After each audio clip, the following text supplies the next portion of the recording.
Okay, boys and girls, standard 11 science subject English, grammar and composition. Grammar and composition ની અંદર આપણે આજે એસે rating લઈએ છીએ. સરસ મજાનો એસે છે importance of sports in education. શિક્ષણમાં સ્પોર્ટ્સ રમતગમતનું મહત્વ.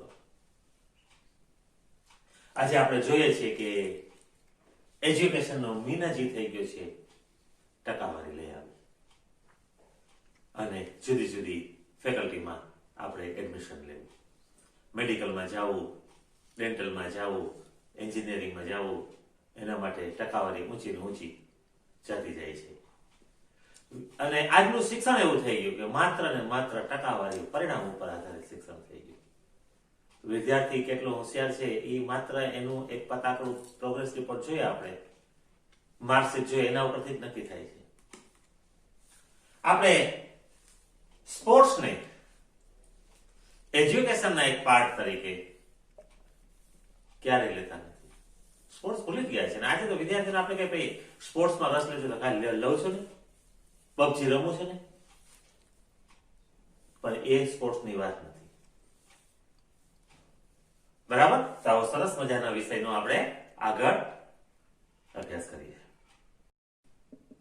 Okay boys and girls, importance of sports in education. આજે જે મેં હમણાં વાત કરી કે ટકાવારી પાછળ વિદ્યાર્થી રાત દિવસ એવો મથામણ કરી રહ્યો છે કે એ સ્પોર્ટ્સનું મહત્વ ભૂલી ગયો છે. સ્વાભાવિક થાય પ્રશ્ન, હવે તો પ્રશ્ન થવા માંડ્યા કે ભાઈ સ્પોર્ટ્સનું એજ્યુકેશનની અંદર શું મહત્વ? પણ તંદુરસ્ત શરીર હોય એમાં તંદુરસ્ત મન વસે છે. તો કહેવાનો અર્થ એ છે કે તંદુરસ્ત શરીર ક્યારે રહે કે જ્યારે વિદ્યાર્થી છે એ સ્પોર્ટ્સમાં પણ એટલો ઇન્ટરેસ્ટ લેતો હોય, સ્પોર્ટ્સ એટલું પ્લે કરતો હોય. સ્પોર્ટ્સ મતલબ હું તો બહુ સિમ્પલ એની ડેફિનેશન આપું છું, દોડા દોડી પકડા પકડી કરો એ સ્પોર્ટ્સ જ છે. તમે શેરીમાં દોડતા હો છો, એકબીજાની રેસ લગાવતા હો, એ સ્પોર્ટ્સ જ છે. પછી તમે એ ગ્રાઉન્ડ ઉપર જાઓ તો ટૂંકી દોડ, મધ્યમ દોડ, લાંબી દોડ, વરસાદ આવતો હોય, આપણે સ્કૂલેથી છૂટા હોય અને જાતા હોય આપણે ઘરે, રસ્તામાં પાણીના ખાબોચિયા ભેરા હોય, એને આપણે કૂદતા કૂદતા જાય છીએ કે આપણા શૂઝ ન બગડે માટે થઈને. તો એ કૂદના પ્રકાર છે. ઊંચી કૂદ, લાંબી કૂદ. તો કહેવાનો અર્થ મારો એ છે કે સ્પોર્ટ્સ છે આપણા જીવનમાં વણાયેલું છે, પણ આજે તો વિદ્યાર્થી સ્પોર્ટ્સને ભૂલી ગયો છે, માંદલો બની ગયો છે. બેઠો હોય તો ઉભા થવામાં એને આળસ થાય એવો થઈ ગયો છે. પાણીનો ગ્લાસ પીવો હોય તો એમ કોકને કહે કે મને પાણી આપને, પોતે ઉભો થઈને નથી કરતો કે ઉભો થઈને ગ્લાસ ભરી લેવો, પાણી પી લેવું. એક સમય હતો જ્યારે ટીવી કે મોબાઈલ જીવનમાં નહોતા, ત્યારે 5 વાગે એટલે છોકરો બહાર જ હોય. એ પછી ગ્રાઉન્ડમાં રમતો હોય, શેરીમાં રમતો હોય, પણ એ દોડાદોડી પકડા પકડી કરતો હોય. આજે વિદ્યાર્થીને આપણે કબડ્ડી, ખોખોની વાત કરીએ તો એને એ કઈ બીજી દુનિયા જેવું લાગે છે. કારણ કે એને જીવનમાંથી દૂર થઈ ગયું છે. બહુ થાય તો ક્રિકેટ રમવા જાય છે. નો ડાઉટ બેસ્ટ ગેમ છે ક્રિકેટ. હું એનું એમ અવગુણ નથી કરતો, પણ કહેવાનો અર્થ એ છે કે કેટલી બધી રમતો છે દોડાદોડી પકડા પકડીની કે એ રમો તો માર્ક્સ તમારા, એજ્યુકેશન તમારું બ્રિલિયન્ટ ક્યારે બને? જ્યારે તમે હેલ્થી હો, તમે ફિટ હો. 5 કલાક વાંચવું હોય તો તમારું શરીર તમને સાથ આપવો જોઈએ. નકર 1 કલાકમાં તો ઊંઘ આવવા માંડે, બગાસ આવવા માંડે, ચોપડી સામે હોય, વાંચીએ તો અક્ષર જાણે નૃત્ય કરતા હોય એવું લાગે આપણને. તો કહેવાનો અર્થ એ છે કે જેટલું એજ્યુકેશન આપણા જીવનમાં જરૂરી છે અને જેટલા પર્સન્ટેજ જેટલા આપણા જીવનમાં જરૂરી છે એના કરતા વધારે સ્પોર્ટ્સ જરૂરી છે. તો હવે તમારા સ્ક્રીન ઉપર સ્પોર્ટ્સ વિશેનો એક એસે આવશે જે હું ડિસ્ક્રાઇબ કરીશ. ઓકે બોયઝ એન્ડ ગર્લ્સ, તમારા સ્ક્રીન ઉપર importance of sport in education essay લખાયેલો કમ્પ્લીટ છે જે હું ડિસ્ક્રાઇબ કરીશ. સ્પોર્ટ્સ, એવરી પર્સન, દરેક વ્યક્તિ સ્પોર્ટ્સમેન હોવો જોઈએ અને તો જ એનામાં સ્પોર્ટ્સમેનશીપ આવે. ખેલાડી હોય તો એનામાં ખેલદિલી હોય. જો એ રમતો જ ન રમતો હોય તો પછી આગળ તો વિચાર જ શક્ય નથી. One of the wise saying એક બહુ સારી ડાય કહેવત છે. કઈ? Is A healthy mind in A healthy body. તંદુરસ્ત શરીરમાં તંદુરસ્ત મન વસે છે. Education and sports are like to side of A coin. શિક્ષણ અને રમતગમત એક સિક્કાની બે બાજુઓ છે. હારે હારે જ જવું જોઈએ. Both are equally important for children. બાળકો માટે તો બંને સરખું અગત્યનું છે. મેં તમને કીધું ને કે આજે આપણે ભ્રમમાં છીએ કે હું માત્ર એજ્યુકેશનના સહારે આગળ વધી જાઉં. શરીર ભલે માઇક આંગલું હોય, પણ એવું બનતું નથી. માત્ર એજ્યુકેશનના બળે આપણે આગળ નથી વધી શકતા. સ્પોર્ટ્સ ટીચર બનવું હોય તો પેલા પોતાના શરીર સ્વસ્થવું જોઈએ, પછી ક્યાંય આપણે એપ્લાય કરી શકીએ નોકરી માટે. True education should aim at developing the all-round personality of a child. સાચું શિક્ષણ જે છે કે બાળકનો સર્વાંગી વિકાસ કરે, પછી એ માનસિક અને શારીરિક અને સામાજિક ત્રણેય પ્રકાર ઓલ રાઉન્ડ પર્સનાલિટી દરેક ક્ષેત્રમાં એ આગળ પડતો હોય એ દર્શાવે છે. અને એટલે જ શાળામાં રમત ગમતનો પિરિયડ પણ રાખવામાં આવે છે. હવે તો સ્કૂલોની મર્યાદાઓ આવી ગઈ. ગ્રાઉન્ડ હોય ન હોય, સ્કૂલો ચાલુ હોય છે, બાળકોને રમત ગમતના પ્રત્યે ધ્યાન અપાતું નથી. It means that education should result in the mental, moral and physical development in a child.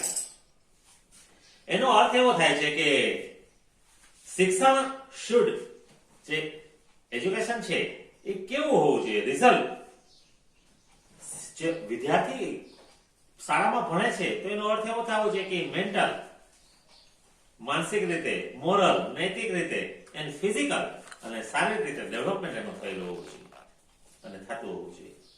But unfortunately, પરંતુ કમનસીબે, sports not only promote our health and strength but also development in us many good qualities of the head and the heart.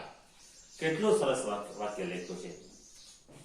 But unfortunately, sports not only promote our health, માત્ર આપણું સ્વાસ્થ્ય જ નહીં અને શક્તિ જ નહીં, but also develop in us many good qualities. બીજી ઘણી સારી, મેં કીધું ને સ્પોર્ટ્સમેનશીપ, ખેલદિલી, એના વગર તો નકામું જ છે. જીવનના દરેક ક્ષેત્રમાં સ્પોર્ટ્સમેનશીપ હોવી જોઈએ. આપણા કરતા કોઈ સારું પરફોર્મન્સ આપતો હોય તો આપણે એને ખુશી ખુશી વધાવી લેવો જોઈએ, એના વખાણ કરવા જોઈએ, એને પ્રેઝ કરવા જોઈએ. આપણે એ સ્પોર્ટ્સમેનશીપ છે. ક્રિકેટની અંદર બહુ જોવા મળે. સામેની ટીમનો બેટ્સમેન સારો શોટ મારે છે, ચોકો કે છક્કો મારે છે, તો વિરોધી ટીમનો ખેલાડી પણ તાળી પાડીને એને વધાવે છે. સ્પોર્ટ્સમેનશીપ છે. આપણી ટીમ કદાચ હારી જાય છતાંય એને આપણે સામેની વિજેતા ટીમને અભિનંદન આપીએ છીએ. Qualities of the head and the heart, મસ્તક અને હૃદયને. The school and colleges curriculum should have a place for sports and game. વકૃત્વ જેમ રાખે છે ક્યુરિક્યુલમ, બીજી જે પ્રવૃત્તિઓ રાખે, સ્વ અભ્યાસિક પ્રવૃત્તિઓ જેને કહે, એમાં રમત ગમત ને સ્થાન હોવું જોઈએ. This saying is true. કહેવત સાચી છે. All work and no play make Jack a dull boy. કામ ને કામ, શિક્ષણ, ભણવું ને ભણવું, અને પછી કોઈની રમત ગમત ન હોય તો એ જેક નામ આપ્યું છે. એ નામનો છોકરો જે છે એ કેવો બની જાય? ડલ બની જાય. તમે જુઓ, શારીરિક શિક્ષણનો પિરિયડ હોય, વિદ્યાર્થી કેટલા આનંદમાં હોય, કેટલા ટેસ્ટમાં હોય. Sports can relax the student from the tension of studies. અભ્યાસનું, એજ્યુકેશનનું જે ટેન્શન છે એમાંથી સ્પોર્ટ્સ છે એને રિલેક્સ કરે છે. Sports develop many good qualities like self. ઘણી બધી સારા ગુણો વિકસાવે છે. કેવા? કોન્ફિડન્સ, સ્પોર્ટ્સમેનશીપ, સેલ્ફ કોન્ફિડન્સ, આત્મવિશ્વાસ આવે, સ્પોર્ટ્સમેનશીપ, ખેલદિલી, ઓનેસ્ટી, પ્રમાણિકતા, પંક્ચ્યુઆલિટી, નિયમિતતા જેને કહેવાય, ટોલરન્સ, સહકાર આપવો એકબીજાને, ટીમ સ્પિરિટ, એક ટીમ બનીને વર્ક કરવું, લીડરશિપ, નેતૃત્વ, ઓબેડિયન્સ, આજ્ઞા પાડવી, કોઓપરેશન, સહકાર આપવો, બ્રધરહુડ અને ભાઈચારો. ક્રિકેટનું ઉદાહરણ આપું છું કારણ કે ક્રિકેટ મારી ફેવરિટ ગેમ છે કે ક્રિકેટની અંદર દાખલા તરીકે કોઈ એક સારો કેચ કરે છે અથવા કોઈ સારી ફિલ્ડિંગ કરે છે તો એ ટીમના તમામ ખેલાડીઓને વધાવી લે છે. એમાં બોલર વિકેટ લે, ભલે પછી એને સાથે બોલર સાથે બનતો ન હોય છતાં વિકેટ લે છે ત્યારે એને પીક થાપડવા માટે દોડીને બધા ખેલાડીઓની પાસે વયા જાય છે અથવા એને ઉંચકી લે છે ખુશીથી. Physical training and sport. Physical training PT જેને આપણે કહે છે, બરાબર ને? તો physical training and sports refresh and entertain children. આ જે શારીરિક શિક્ષણ છે એ બાળકને મનોરંજન પૂરું પાડે છે, એન્ટરટેનમેન્ટ જેને કહે, એન્ટરટેઇન એન્ડ રિફ્રેશ, અને એને તરોતાજા કરી દે છે. 7 કલાક 8 કલાક બાળક ભણ્યો હોય અને એને 1 કલાક રમવા આપો તો તમે જુઓ એનો ભણવાનો થાક જે છે, જે ટેન્શન છે એ બધું વયું જશે અને તરોતાજા થઈને ઘરમાં પ્રવેશશે પાછો. Mental and moral development is not possible without physical development. શારીરિક વિકાસ ન થયો હોય, જે સક્ષમ ન હોય શારીરિક રીતે, તો એનું માનસિક અને નૈતિક વિકાસ ન થાય, શક્ય જ નથી એમ કે છે. Sports make us broad minded. Sports રમતગમત છે એ આપણે વિશાળ માનસના બનાવે છે, સંકુચિત નથી બનાવતા. આપણે બ્રોડ માઇન્ડેડ જેને કહેવાય. Sports teach us secularism and patriotism. બિનસાંપ્રદાયિકતા જેને કહેવાય. હવે આપણે જ ક્રિકેટ ટીમ લઈ લઈએ તો એમાં આખા બધા રાજ્યોમાંથી ભેગા થયેલા હોય અને દરેક જ્ઞાતિના હોય. ગુજરાતી હોય, પંજાબી હોય, મદ્રાસી પણ હોય. એટલે સેક્યુલરિઝમ એન્ડ પેટ્રિયોટિઝમ, અને એનાથી દેશભક્તિ વિકસે છે. આજે મોસ્ટ ઓફ તમે જુઓ એમાં લાસ્ટ જે ઓસ્ટ્રેલિયા સામે આપણે મેચ જીતા, ટેસ્ટ મેચ, તિરંગો લઈને બધા એ વિજયને વધાવવા લાગ્યા. તો પેટ્રિયોટિઝમ, એ ખેલાડીઓ છે એ દેશ માટે રમતા હોય છે. Sportsman can make A nation strong and famous. રમતવીરો છે એ રાષ્ટ્રને બળવાન બનાવે છે અને પ્રખ્યાત પણ બનાવે છે. છેલ્લા 5 થી 10 વર્ષની અંદર જો આપણા સ્પોર્ટ્સમેનોએ આપણા દેશને કેટલો ફેમસ કરી દીધો. અને લાસ્ટ મેચ છે ટેસ્ટ મેચ સિરીઝ જીતા આપણે ઓસ્ટ્રેલિયા, બોર્ડર ગાવસ્કર ટ્રોફી. તો ઇવન હારનાર દેશ ઓસ્ટ્રેલિયાના દિગ્ગજ ક્રિકેટરોએ પણ આપણા દેશના ક્રિકેટરોના વખાણ કર્યા. તો સ્પોર્ટ્સનું ઇમ્પોર્ટન્સ આ છે. એટલે education and sports going parallel, સમાન રીતે જવા જોઈએ. ઓકે, તો આ સાથે આપણે અહીં પૂરું કરીએ છીએ અને હવે હું તમને હોમવર્ક આપીશ. ઓકે બોયઝ એન્ડ ગર્લ્સ, તમારું હોમવર્ક આજનું જે આપણે એસે કર્યો, sports, importance of sports in education, એ એસે વન ટાઈમ રાઇટ